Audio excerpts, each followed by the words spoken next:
What is good, dudes? Lady dudes, as well. I don't want to forget you.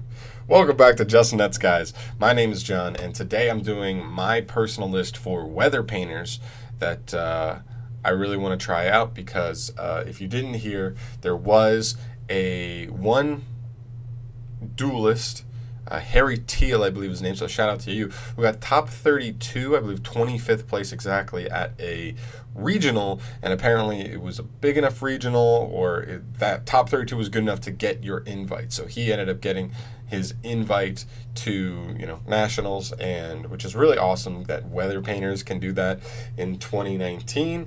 But it got me really pumped for the deck, and it made me want to try it and build my own version, because I saw some things about the deck that I did like, and I saw some things about the deck that I didn't necessarily like. So I made some changes to fit me specifically, and so let's just go ahead and jump right into it. So as far as weather painters go, if you don't know how they usually work, all the weather painters have two effects. They have one effect that's all the same for all of them, and then they have their own individual effects. So the first effect that they all share is that if any of them are banished as cost to activate a weather card's effect, you can special summon them back on the next standby phase. So every turn they banish themselves and they come back, which is really nice. And then they all have secondary effects. So as far as what we do for the monsters, I do play 3 Weather Painter Snow. She is your main starter monster. You're pretty much trying to make her your normal summon every duel if you can, as often as you can. Because on normal summon, she will just place, keyword place, any weather spell or trap card from your deck right into your spell and trap zone. It's really important that this can't be ashed. That's what it means. It doesn't search, it places. So, your Stratos is essentially immune to the best hand trap in the game, or the most used hand trap in the game, which is really nice. So Snow is really good. She has 0 attack, which is kind of lame sometimes, because sometimes you can struggle to put damage on your opponent, but she does have 2200 defense, so she is very, very defensive, which is, at least makes up for the low attack. And then for the second best one, the only other one you probably should be playing at 3 is Weather Painter Thunder. He is kind of like Snow in that he places weather canvases into your zones, but the way he does it is you have to send a continuous spell or trap card you control first, then you can place a weather spell or trap from your deck into your zone. Getting hand trapped in this can stink, like Impermanence or Veiler can stink, because sending is cost, so you do send one, and then if you get hand trapped, you're like, ugh, gross. But it is what it is, and he searches out whichever one you need at the moment, which is really good. And he's also 1700, so he is the biggest one for a level 3, and his design is awesome as well. I love the artwork for this deck, by the way. The artwork is so clean, so clean. But yeah, so he's really nice. These are the only 2 you really need to play at 3, because they get you the cards you need as fast as any of the cards can. So these are the fastest ones, so you need to play those maxed out. Then we play 2 Weather Painter Sun, and I even thought about not playing 2 Weather Painter Sun, but he comes up. His effect pretty much says if he's in the graveyard, you can send any continuous spell or trap you control to the graveyard to special summon him back in defense mode, and if you do, you can place one weather spell or trap from your hand into the spell and trap zone as well. So he's the only one that actually special summons himself, so he's the only one that actually speeds up, able to get more than one monster on the board in one turn. One more monster, I should say, because they all come back on the standby. So you're trying to... This is the only one that gets you monsters faster than just normal summoning once per turn. This can be one extra monster on top of the normal summon as the duel goes on. So he's nicer in the grindier matches. And then I do play 1 Weather Painter Cloud. I've thought about doing 2 Cloud and 1 Snow, or 1 Sun, but right now I'm sticking with 2 and 1.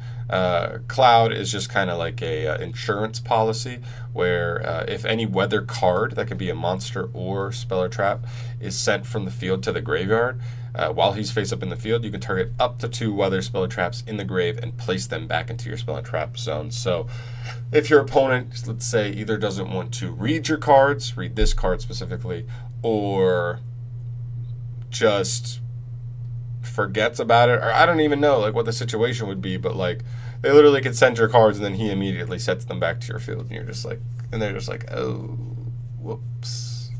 So I really like Cloud. I think you should at least play him on, because if you can set him up with Thunder, he does activate off of Thunder. So Thunder sends something, then he places it back, and then Thunder gets you another one from deck. So you can actually make some pretty big plus plays off of that, which is pretty cool. I know the list that got top 32 played 3, 3, and 3 with 3, 3, and 3 Sun.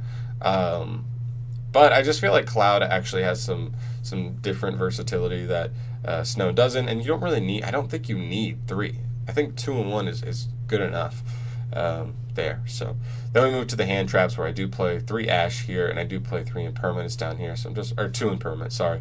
So 3 and 2. That's the only hand traps I'm playing. I'm not really super worried about hand traps in this deck, but I did want to play something in case I do have to go second against some kind of combo deck. I do want to be able to at least hit them in game 1. Slow them down at least somewhat, which is that. So pretty basic there. Then when we move into the spell cards here, as far as the weather canvases go, I do play 3 Snow, because this is your main searcher. This is usually what you grab off of Snow turn 1.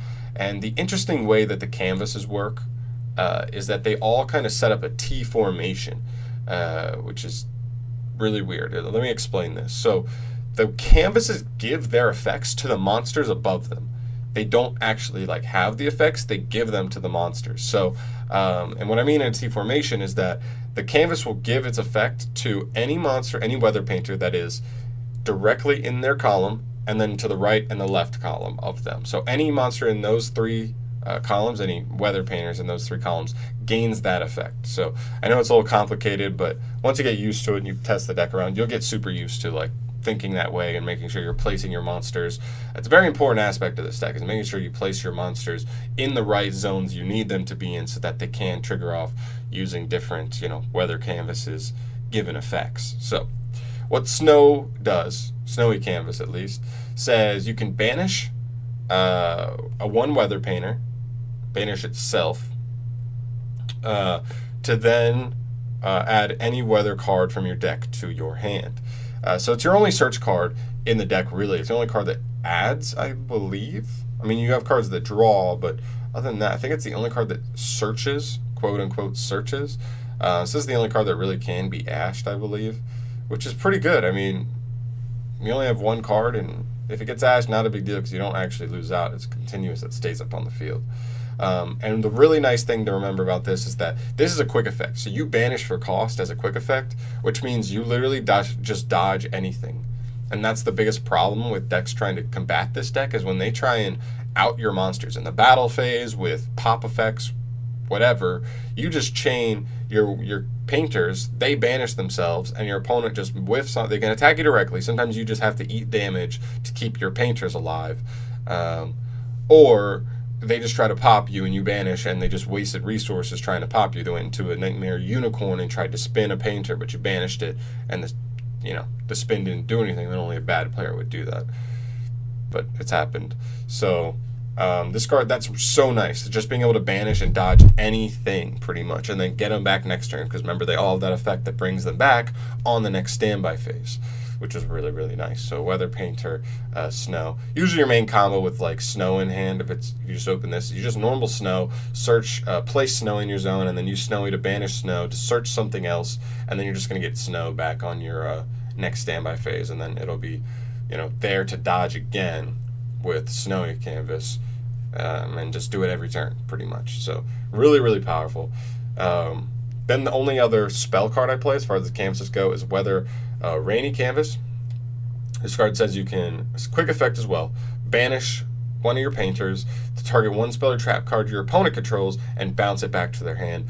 Obviously, bouncing back row is not that good, because they don't actually lose the resource. They can just set it again next turn or activate it next turn, depending on what it is.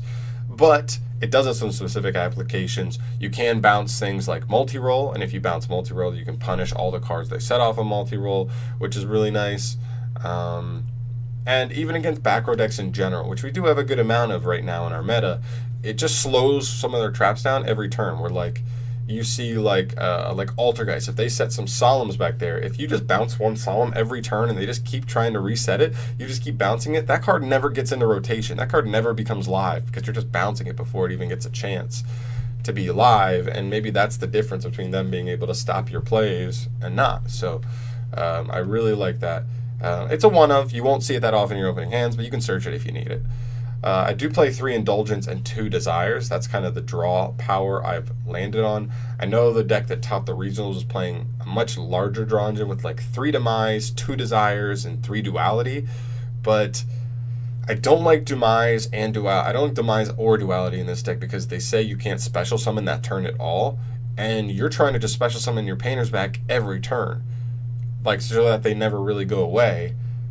So I want to play draw cards that don't keep those special summons from happening. I want to get all my painters back every turn and just keep them rotating. But playing cards like Demise and Duality just keep that from happening. And after like turn 1, it's really good to get stuff rolling out the gate. But after that, it just falls off in terms of like usability because you're just hurting yourself. And even though you're drawing 3 with Demise, how much does it hurt if you're not getting your monster back? So there, but this is pretty good. You don't really use your extra deck hardly at all, so Indulgence is really, really solid in the deck. I know Indulgence into Desire stinks, but I did want to play enough cards where like hopefully I see one of these every duel and it just gets me a quick draw too.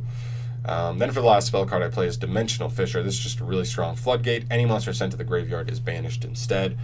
This can hurt you sometimes, but it's going to hurt your opponent so much more, and that's just the key here. You're just worrying about the fact that this is always going to hurt your opponent more than it's going to hurt you, especially with the decks in the meta. Imagine like Sky Strikers, every time they like link Ray off, Ray just gets banished, and then Ray is just dead in grave. Any hand trap your opponent tries to use on you will get banished, so it actually shouldn't resolve there, which is pretty wild because they say, well, actually it depends. Depends on the way it's said. If it says discard to graveyard, I believe some of them say discard to graveyard, but this says they get banished instead. So depends on which one. I think some are just say discard, not graveyard specifically. So there's that. Then we move to the traps. We have 3 Thunder Canvas. This card is your win condition, straight up. That's why I play 3 of it. I think if the deck had a little more searchability, I would consider dropping it down to 2 because I have seen doubles a good amount of times, but still.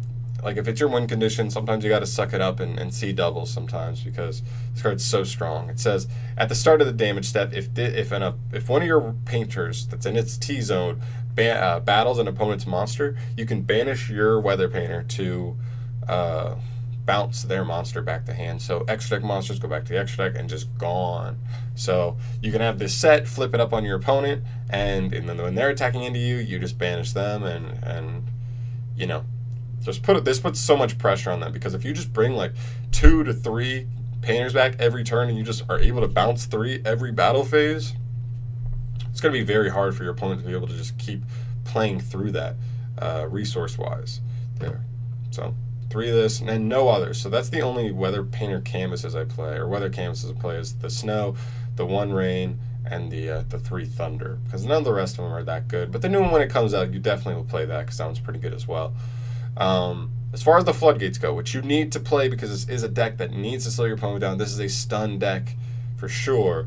I play 2 Rivalry of the Warlords. I know this deck is not, or this card is not quite as good as Goes in Match, but still, I also just didn't want to go balls deep in it. That if I go 3 with this, there are just decks where this just does not really affect all that much, and some decks just play right through. It's like Altergeist literally do not care about this at all. This one does not really hurt Strikers all that much. No, actually, it doesn't really hurt Strikers much at all. Thunder Dragons can play through it, especially if it's a more pure variant.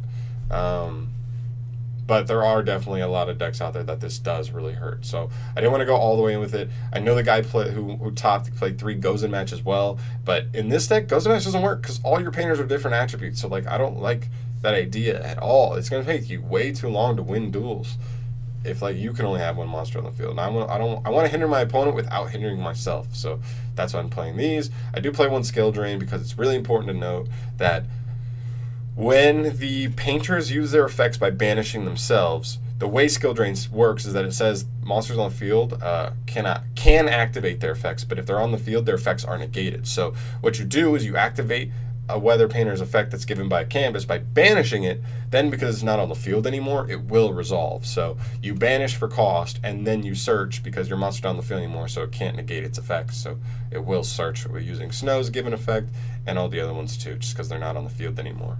I do play one Macro Cosmos because, again, a lot of your stuff doesn't even end up in grave. It ends up getting banished, then coming back, banished, getting coming back. So it's not a big deal. Plus, it's just so powerful. Like, decks just cannot play through these. That's why they're at 1. They're at 1 for a reason. Like, and this deck can abuse them, so why not? Then I did play a pretty basic solid package. 1 warning, 1 judgment, and 3 strikes. You're just trying to say no because this is the extra stuff where if your opponent has some kind of out, twin twisters, something, I do just want to judgment that, or if they have a monster going to Phoenix to try and pop back row, just say no to that, and so on and so forth. So these are really, really nice. Then I do play 2 Heavy Storm Duster. I know this isn't searchable at all, but I wanted to have some kind of main deck back row removal. Hopefully, if I'm in a matchup where it is nice, Altergeist, Striker, Paleo, Draco, any of those, hopefully I do see it. If not, it is what it is.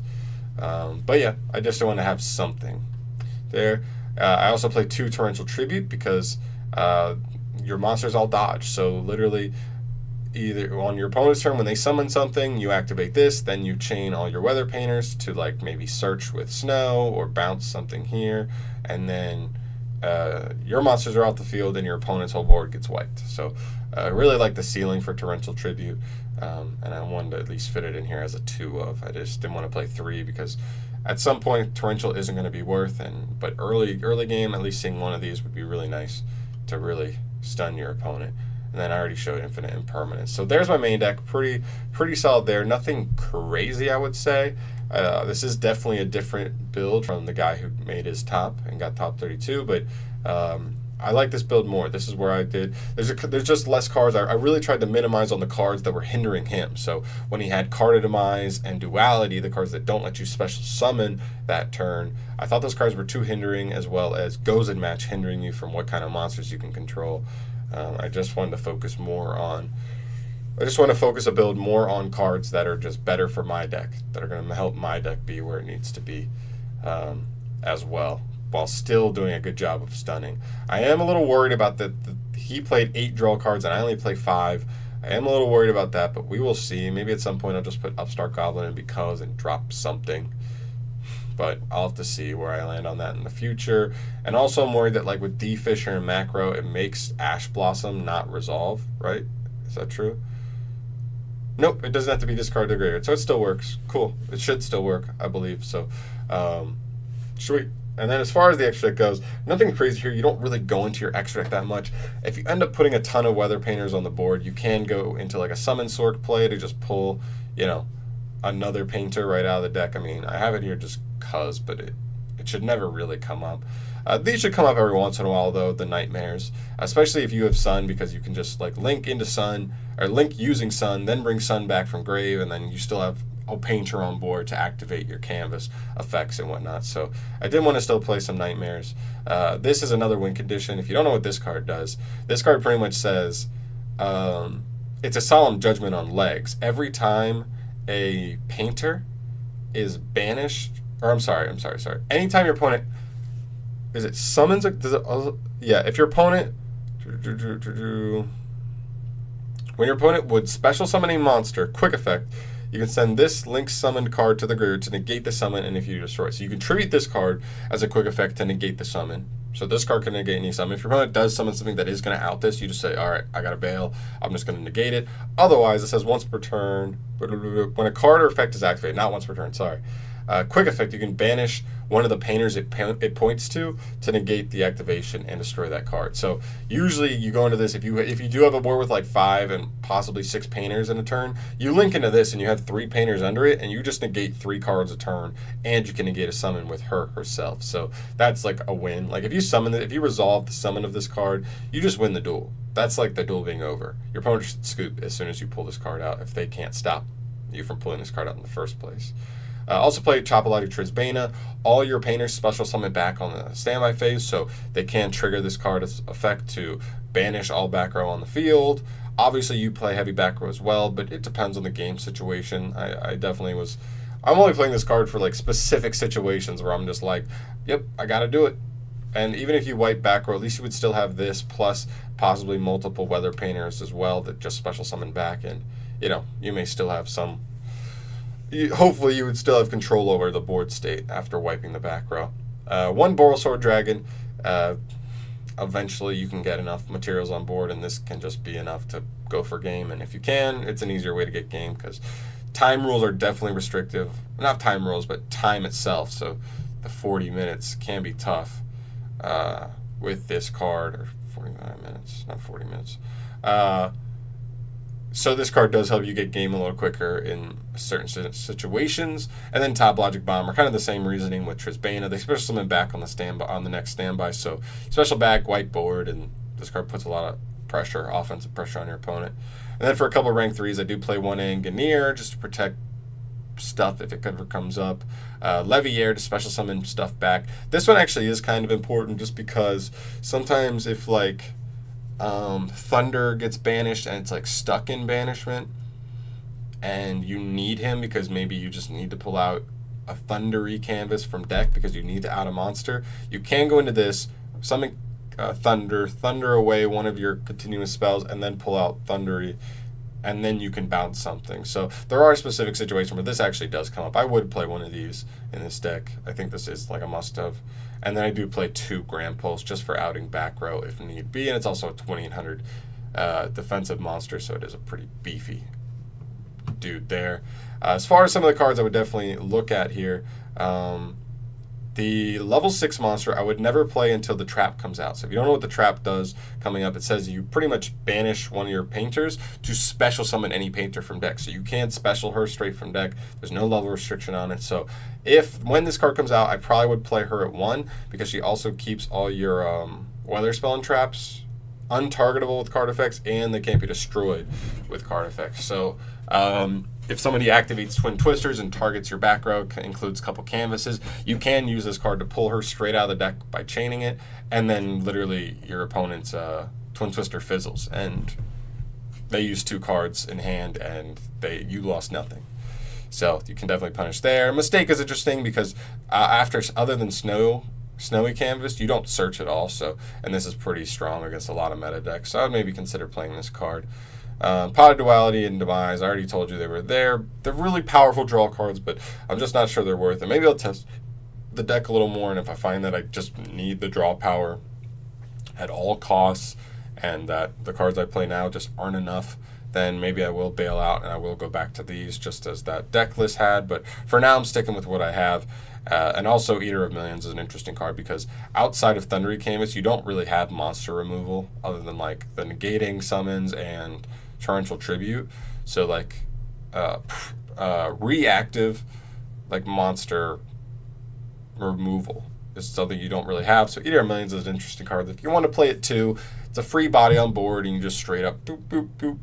You can just remove cards, banish them, non-targeting, non-destruction removal, which is pretty nasty there. But guys, that's all I have for today. That's the Weather Painter deck that I have been running. Let me know what you think about the deck list. Let me know if you have any discrepancies in my card choices. Let me know if you agree with some of my card choices. And yeah, because I want to get this deck up and running. This is the list. Just when I saw the list that topped, top 32 at a regional, but hey, it is what it is. I got him in the invite.